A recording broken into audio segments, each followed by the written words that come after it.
भारत माता की जय। भारत माता की जय। आगे वाली गाड़ी में आगे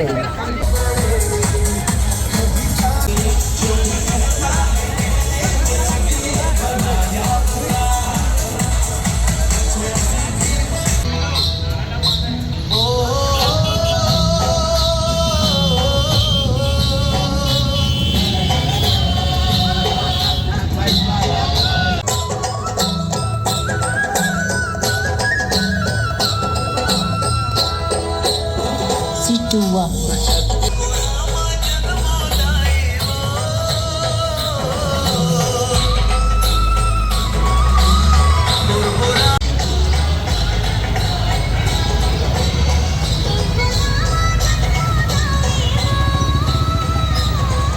राजनांदगांव के साथ साथ छत्तीसगढ़ और हमारे देश के लिए एक गौरव की बात है कि हमारे नगर की बेटी ज्ञानेश्वरी यादव ने राष्ट्रमंडल खेलों में रजत पदक भारत के लिए लेकर के आई है और आज वो अपने जन्म स्थान राजनांदगांव उनका आगमन हो रहा है पदक प्राप्त करने के बाद पहली बार। तो पूरे नगरवासी उनके भव्य स्वागत के लिए यहाँ पर इकट्ठा है।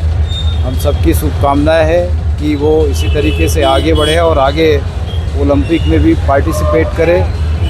और मैं मुख्यमंत्री जी को डॉक्टर रमन सिंह जी को धन्यवाद दूंगा कि उनके प्रयास से उनके ज्ञानेश्वरी को उन्होंने डीएसपी के रूप में आउट ऑफ टर्न प्रमोट किया है।